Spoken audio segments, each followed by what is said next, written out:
2026 में कुल 4 ग्रहण लगने वाले हैं, जिसमें से पहला सूर्य ग्रहण लग चुका है।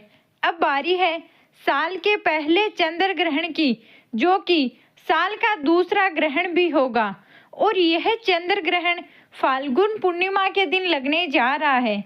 साल का पहला चंद्र ग्रहण सिंह राशि में और पूर्व फाल्गुनी नक्षत्र के दौरान लगेगा।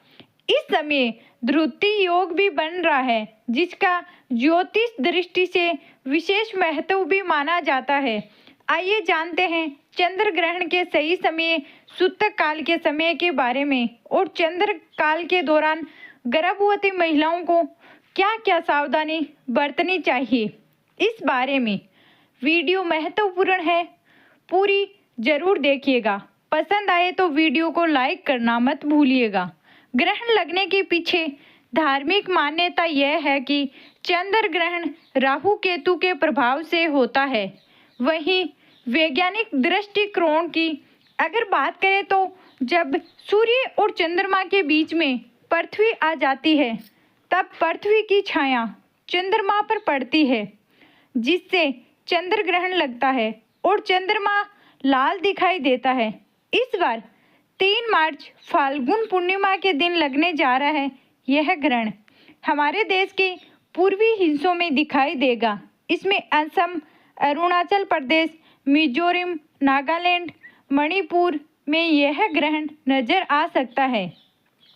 वहीं पश्चिम बंगाल के कुछ हिस्से जैसे दिल्ली, यूपी, महाराष्ट्र और राजस्थान में आंशिक रूप से इस ग्रहण को देखा जा सकता है। वहीं हमारे देश के अलावा अन्य कई देशों में भी इस ग्रहण को देखा जाएगा, जैसे Pakistan, Afghanistan, Iran, Iraq, Australia, New Zealand, रूस, उत्तरी और दक्षिण अमेरिका और एशिया में भी इस ग्रहण को देखा जा सकता है।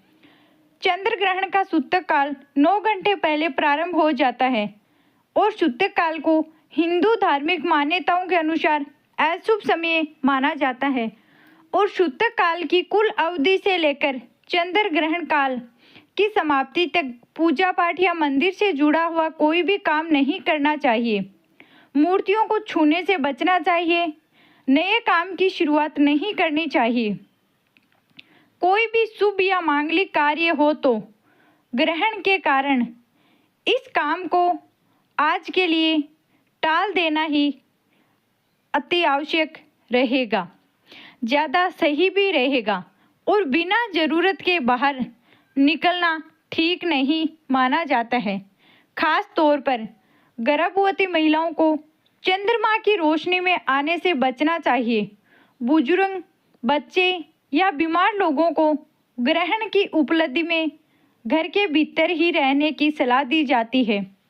भारतीय समय के अनुसार चंद्र ग्रहण 3 मार्च मंगलवार को फाल्गुन पूर्णिमा के दिन दोपहर 3:20 से शुरू होगा और चंद्र ग्रहण समाप्त होगा शाम 6:47 पर। कुल अवधि लगभग 3 घंटे 27 मिनट की रहेगी। अगर बात करें सूतक काल की तो मंगलवार के दिन सुबह 6:20 से चंद्र ग्रहण का सूतक काल प्रारंभ हो जाएगा। हमारे हिंदू धर्म में फाल्गुन पूर्णिमा का विशेष महत्व है और इस दिन होलिका दहन किया जाता है। वहीं अगर पूर्णिमा तिथि 2 दिन विद्वान होती है तो पहले दिन पूर्णिमा तिथि में होलिका दहन करके अगले दिन रंग वाली होलिका त्यौहार मनाया जाता है, जिसे हम धुलंडी भी कहते हैं। क्योंकि इस बार होलिका दहन के दिन ग्रहण लग रहा है, ऐसे में सूतक काल से लेकर ग्रहण की समाप्ति तक होलिका दहन नहीं किया जाएगा। इसलिए फाल्गुन पूर्णिमा के दिन होलिका दहन शाम के समय होगा और अगले दिन रंग वाली होलिका त्यौहार मनाया जाएगा। तो फाल्गुन पूर्णिमा को मंगलवार के दिन जो लोग भी पूर्णिमा का व्रत या स्नान दान करना चाहते हैं हो तो वो सूतक काल लगने से पहले यानी कि सुबह 6:20 से पहले पूजा पाठ कर ले, व्रत का संकल्प ले सकते हैं। व्रत इस दिन रखना ज़्यादा सही होगा, क्योंकि ग्रहण के दौरान किया गया उपवास, मानसिक रूप से किया गया मंत्र जाप, किया गया दान कई गुना फल प्रदान करता है।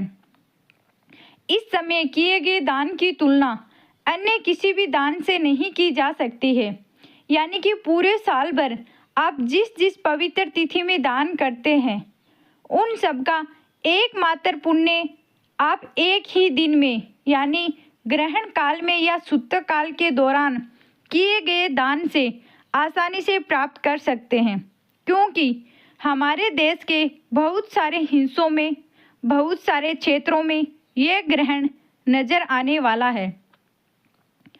इसलिए सूतक काल संबंधित नियमों का पालन करने की भी आपको आवश्यकता होगी।